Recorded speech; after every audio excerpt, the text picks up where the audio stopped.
పేరు కాటరగడ్డ పరమేశ్వరరావు. మాది బందపురం అనే గ్రామం, దేవరపల్లి మండలం. ఇటువరకు మేము ఎక్కువగా జనుము చల్లేవాడు, ఈ నవధాన్యాలు వాడేవాడు కాదు. జనుము చల్లుతున్న జనువులో ఎక్కువ నత్రజని ఎక్కువ ఉండటం వల్ల పంటలు కొంచెం సగం మేము టొబాకోలో చల్లుతాం కాబట్టి సగం వరకు కూడా మంచి క్వాలిటీ వచ్చేది కాదు. అది గొల్ల అయిపోయి బేరంలో కొంచెం నత్రజని ఎక్కువ అవుతుందో అలా ప్రాబ్లం ఉండేది.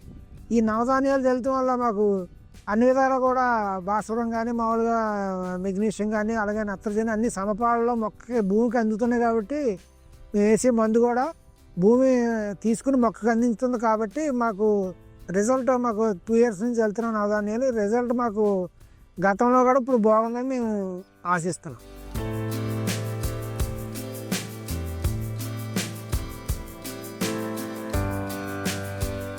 మనుషులు చల్లితే మనిషి వచ్చి ఇంచుమించుగా 700 కానీ 800 దాకా తీసుకుంటున్నాడు. సమయం వృధా అవుతుంది, జనాభా లేబర్ దొరుకుతలేదు. కాబట్టి పూర్వం దానికి లెక్కగా చల్లేవారు. ఇప్పుడు అందరూ కూడా చదువుకుంటంలో ఈ విత్తనాలు చల్లే విధానం కూడా సరిగ్గా రావట్లేదు లేబర్కి. దాని గురించి డ్రోన్ ద్వారా చల్లటం వల్ల సమయం కలిసి వస్తుంది, డబ్బులు రూపాయన కలిసి వస్తున్నాయి. అలాగే విత్తనం కూడా ఒక సేలో సమాన పాలలో పడటంలో మొక్క కూడా సమానంగా వేరియేషన్లో మొలిసి మొత్తం అంతా కూడా సమానంగా ఉంటుందని మేము ఈ విధంగా తెలియపరుస్తున్నాం. 12 kgs కూడా ఎకరానికి సక్రమంగా బాగా సరిపోతుంది. బాగానే ఎద కూడా బాగా మొలుస్తుంది, బాగానే ఉంటుందని మనం డ్రోన్ ద్వారా చల్లటం చూసి పక్క రైతులు కూడా దాని మీద సంతృప్తి చెంది మేము దగ్గర ఒక 6 ఎకరాలు చల్లాము. బయట రైతులు కూడా మమ్మల్ని చూసి ఒక 20 ఎకరాల దాకా కూడా డ్రోన్ ద్వారా చల్లారు. దానివల్ల వాళ్ళు కూడా లాభం పొందారని తెలియజేస్తున్నాం.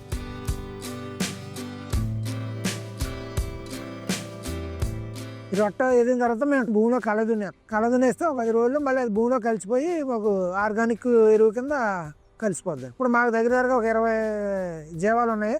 ఒక 20 రోజుల పాటు మాకు దూడకు పశుగ్రాసం కింద కూడా మాకు ఉపయోగించుకుంటాం. నా పేరు కాటరగడ్డ రవీంద్ర.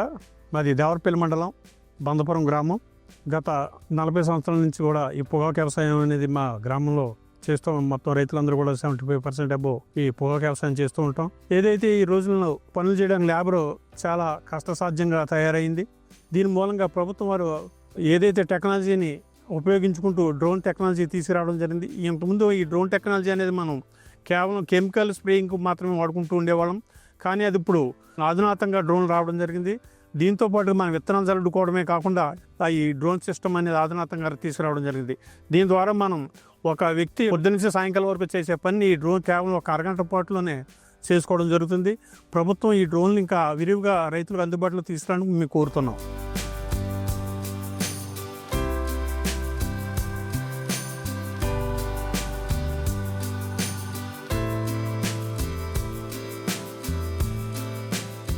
మనం ఈ డ్రోన్ టెక్నాలజీని ఉపయోగించి మేము ప్రయోగాత్మకంగా బందపురం అనే విలేజ్లో ఏం చేసామంటే ఒక ఎకరంలో 12 kgs విత్తనాలు చల్లడం జరిగింది. ఇంకో ఎకరంలో 24 kgs విత్తనాలు చల్లించడం జరిగింది. మేము ఇప్పుడు ఈ 2 విధానాల్లోనూ కూడా సీసీ చేయడం జరిగింది.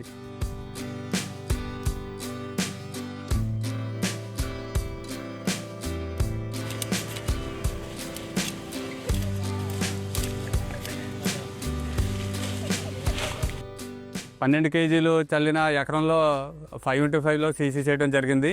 సీసీ చేయడంలో మనకి ఆ ఎకరానికి వచ్చి క్యాల్కులేషన్ వచ్చేసి మనకి 7 టన్నులన్నర పచ్చిరొట్ట ఎరువు అనేది రావడం జరిగింది. అదేవిధంగా మన 24 kgs చల్లిన ఎకరం ఫ్లాట్లో సీసీ చేయడం జరిగింది.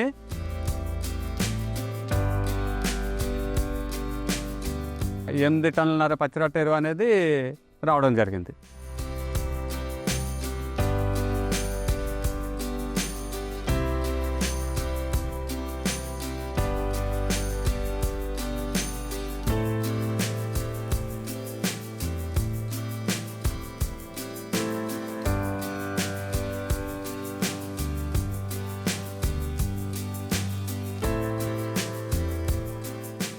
అదేవిధంగా మేము రైతుల్ని ఏ విధంగా మోటివేట్ చేస్తున్నామంటే అండి, ఈ పచ్చిరొట్ట ఎరువులు అనే కాన్సెప్ట్ని రైతుల్లోకి విరివిగా తీసుకెళ్ళి ఎరువుల వల్ల ఉపయోగాలు, అదేవిధంగా మనకి పాల దిగుబడి పెరుగుతుంది, 100% అనేది పెరుగుతుంది అనే కాన్సెప్ట్తో తీసుకెళ్ళడం జరుగుతుంది. డ్రోన్ టెక్నాలజీ ద్వారా ఈ యొక్క బందపురం గ్రామంలో 40 ఎకరాలు సుమారు విస్తీర్ణంలో ఈ పిఎండిఎస్ రైతులు వేయించడం జరిగింది సార్. రైతులు ఆ రోజు మొత్తం గ్రామస్తులందరూ వచ్చి చూశారు. డ్రోన్ టెక్నాలజీ ద్వారా మనకి ఈ డబ్బులకు ఆదాయం అవుతున్నాయి. నెక్స్ట్ ఈ లేబర్ మనం తిరగలేకపోతున్నాం, వాళ్ళు కూడా లేకపోయినా సరే మనకి ఇబ్బంది లేకుండా డ్రోన్ ద్వారా జల్లడం వల్ల మనం టైం కలిసి వస్తుంది. ఉదయం నుంచి సాయంత్రం వరకు పొలం అనుకోకుండా ఒక గంటలో జల్లుకుని మనం మిగతా వ్యవసాయ పనులు చేసుకోవచ్చని రైతులు కూడా మాకు సహకరించారు సార్.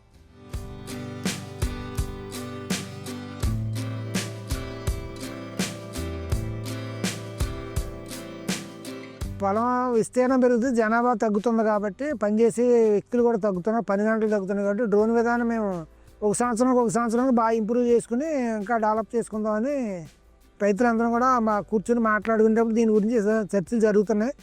రైతులందరం కూడా రసబండ అలాంటివి కూడా కూర్చున్నా కూడా మేమందరం కూడా డ్రోన్ ద్వారా వెళ్దాం, ప్రతిదీ అన్నీ కూడా అనుకుంటాం, మందులు కూడా డ్రోన్ ద్వారా వేసుకుందామని మేము అందరం కూడా చర్చకు వస్తున్నాం రైతులందరం కూడా.